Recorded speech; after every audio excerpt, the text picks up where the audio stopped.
पत्रकार परिषद उशीर झाला त्याबद्दल आज डॉक्टर बाबासाहेब आंबेडकर यांचा 135व्या जयंतीनिमित्त आपण लोकनेते शहराचे विकासवादी आदरणीय विलास बापू घुमरे प्रतिष्ठानच्या माध्यमातून प्रत्येक वर्षी विविध असे उपक्रम प्रत्येक महापुरुष जयंतीनिमित्त करत असतो. त्या अनुषंगाने यावर्षी डॉक्टर बाबासाहेब आंबेडकर यांनी म्हटल्याप्रमाणे शिका, संघटित आणि संघर्ष करा आणि आतापर्यंत आपण संघर्षच करत आलो. त्या संघर्ष करत असताना आज मला कुठेतरी वाटतं माझ्या सामाजिक प्रगती अजून मोठ्या प्रमाणात व्हायला पाहिजे. सोबत माझा समाज आर्थिकदृष्ट्या सक्षम होणे ही काळाची आजची गरज आहे. अडाणी अंबानीपेक्षा सुद्धा माझा समाज मोठा व्हावा ही माझ्या सदिच्छा भावनेतनं आणि आदरणीय आमदार विलास बापू घुमरे यांच्या संकल्पनेतनं आम्ही आज या संभाजीनगर शहरामध्ये महिला सक्षमीकरण व्हावं यासाठी शिलाई मशीनचं वाटप आपण दिनांक 13 तारखेला ठेवण्यात येणार आहे.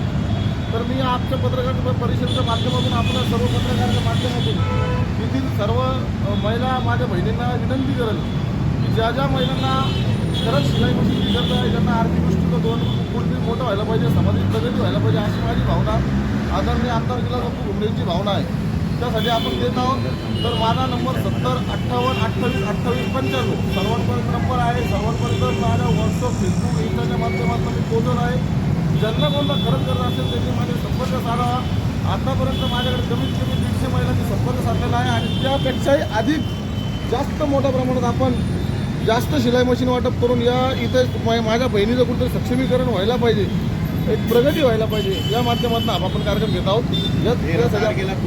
वाणी मंगल कार्यालय या ठिकाणी दुपारी 4 वाजता आणि सर्वांना विनंती करल्या पत्रकारांच्या माध्यमातून की आपण अगोदर कुठल्याही माता बहिणी माझी मावशी चुलती असेल त्यांनी पहिले नाव नोंदणी करावं. त्यानंतरच आमचे संपर्क साधून नाव नोंदणी केल्यानंतर आपल्या शिलाई मशीन मिळेल अशी आपली विनंती. या कार्यक्रमाला आमच्या सर्वात महत्त्वाचे आदरणीय या जिल्ह्याचे खासदार, लोकप्रिय खासदार आदरणीय संदीपान पाटील घुमरे साहेब, त्याच अनुषंगाने लोकनेते विकास महर्षी आमचे विलास बापू घुमरे साहेब आणि सर्वात महत्त्वाचा विषय म्हणजे या कार्यक्रमाला आमच्या पैठण तालुका खरेदी विक्री संघाच्या अध्यक्षा आदरणीय आमच्या बहिणी वर्षाताई घुमरे या सुद्धा या कार्यक्रमात उपस्थित राहत आहेत. जनतेला काय संदेश द्यायला? मी जनतेला ते संदेश दिला की तुम्हाला ज्या काही शिलाई मशीन आम्ही जो वाटप करण्याचा कार्यक्रम घेत आहोत याच्या माध्यमातून तुम्हाला पहिले सांगतो की तुम्ही आमच्याकडे अगोदर नाव नोंदणी करा. आमचे शुभम त्रिभुवन असतील, बंटी गायकवाड असतील, सूरज कांबळे असतील, विविधांच्या माध्यमातून मीनाक्षीताई असतील किंवा माझी मिसेस सपना जयकिशन कांबळे असतील यांचे संपर्क आपल्याला सर्व व्हॉट्सअप, फेसबुकवर टाकलेला आहे. त्या अनुषंगाने संपर्क साधून नाव नोंदणी केल्यानंतर आपण शिलाई मशीनचं वाटप करणार आहोत. भाऊ किती महिलांना आपण शिलाई मशीनचं वाटप? आपण यावर्षी कमीत कमी नाही म्हटलं तर 300 महिलांना तरी शिलाई मशीनचं वाटप करणार आहोत. भाऊ दुसरा एक विशेष महत्त्वाचा प्रश्न आहे की तरुणांना रोजगार नाही आहे. अनेक हा सर्वात महत्त्वाचा प्रश्न आहे. याच्यासाठी येणाऱ्या 14 मेला छत्रपती संभाजी महाराज जयंती आहे. तर याच कार्यक्रम आपण जसं शिलाई मशीनचा आज महिलांसाठी करत आहोत त्या अनुषंगाने येणाऱ्या काळात 13-14 मेला संभाजी महाराज जयंतीनिमित्त 9 तरुणांना माझ्यासारख्या भावांना एक रोजगार मिळावा यासाठी आपण रोजगार हक्क परिषद घेऊन ज्या DIMICमध्ये मोठमोठ्या कंपन्या खुललेल्या आहे. विलास बापू घुमरे मतदारसंघाचे आमदार आहे. त्या आमदार साहेबांच्या माध्यमातून आपण DIMICमध्ये प्रत्येक तरुणांना रोजगार आणि मराठी माणसाला रोजगार मिळाला पाहिजे यासाठी हक्काची लढाई करणार आहोत. हो, हे पालकमंत्र्यांची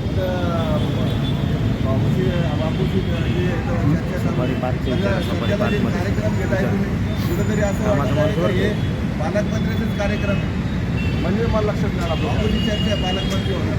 बापू कॅबिनेट मंत्री होणार 100% फिक्स आहे. पालकमंत्री आहे का मी सांगू शकत पण येणाऱ्या काळामध्ये आमदार विलास बापू घुमरे कॅबिनेट मंत्री मंत्रालयात असणार हे माझा शब्द आहे तुम्हाला. भाऊ एक अजून महत्त्वाचा एक प्रश्न आहे की सफारी पार्कसारखा मोठा प्रोजेक्ट इथं साकाराचा पडेगाव भागामध्ये तिथं जवळपास 1000 तरुणांना रोजगार मिळत अशी संधी आहे. त्यामध्ये आपण ते तरुणांना रोजगार देण्यासाठी प्रयत्न करणार आहात का? 100% आपण जो 14 मेला कार्यक्रम घेणार आहोत छत्रपती संभाजी महाराज जयंतीनिमित्त त्यानिमित्त प्रत्येक 9 तरुणांना रोजगार देणार आणि आम्ही आजपर्यंत आमच्या वारंवार बैठका चालू आहे. DIMICतल्या मॅनेजर असतील, काही अधिकारी असतील, काही कंपन्याचे मालक असतील यांच्यासोबत आम्ही त्यांच्याकडनं ते कॉन्ट्रॅक्ट घेऊन प्रत्येक तरुणाला कॉन्ट्रॅक्ट बेसवर तरी नोकरी सुवर्ण संधी उपलब्ध करून त्यांना आम्ही 100% काम करणार आहोत.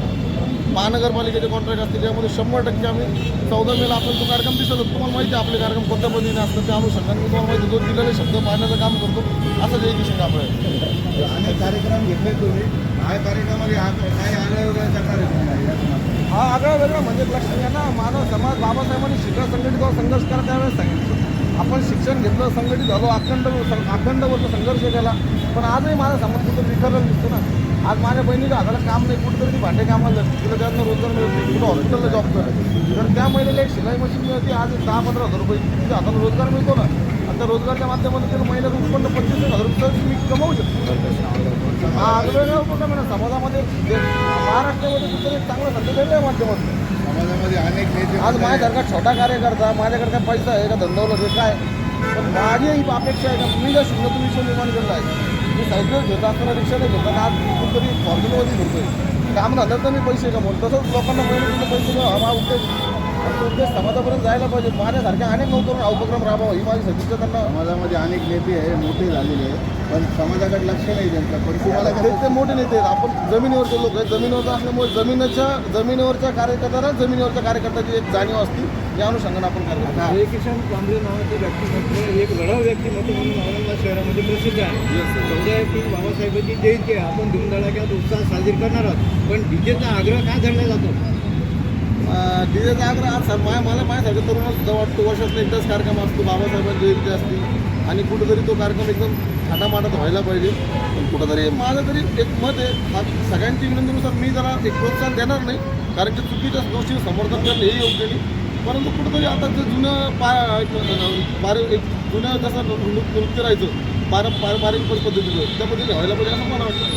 डीजेच्या संदर्भामध्ये समाजामध्ये खूप आक्रोश आहे. उपासक किंवा बाबासाहेब अनुयायीच आहेत, ते त्याचा विरोध करत आहेत. आणि वृद्ध आहेत, महिला आहेत, छोटे मुलं साहजिक आहेत. विरोध व्हायला पाहिजे, पण काय असतं आजकाल तरुणांना मी विरोध केला का तरुणांना मला फोन येतात, भाऊ तुम्ही जर असं केलं तर कसं होणार. पण मी चुकीच्या गोष्टी कधी समर्थन करणार नाही. पारंपरिक पद्धतीने जुन्या पद्धतीने व्हायला पाहिजे अशी माझी अपेक्षा आहे. डीजे जरी असला तर त्याला एक काहीतरी बेस म्हणलं तर काहीतरी कमी याच्यात प्रमाणात ठेवून तो कार्यक्रम व्हायला पाहिजे. शेवटचा प्रश्न असा आहे, व्यसनमुक्तीसाठी तुम्ही काय कार्यक्रम राबवणार आहे? कारण जे युवक आज सध्याला व्यसनाकडे जास्त ओढलेले आहे, क्राईम वाढलेले आहे. तुमच्या माहितीसाठी सांगतो, मागच्या अधिवेशनामध्ये आदरणीय विलास बाप्पू भोंडेंनी लक्षवेधी लावली होती. त्याच्यामध्ये ते बटन काय असतं, बटन नशाखोरी याच्यावर लक्षवेधी लावून सिटी साहेबांना, कलेक्टर साहेबांना, मंत्रालयातलं लक्षवेधी लावून आदेश केले की तात्काळ संभाजीनगरची कुठेतरी जी व्यसनाचा जो आपला तिथं खेळ घडवायला लागू तर थांबायला भूमिका त्यांनी अगोदर हा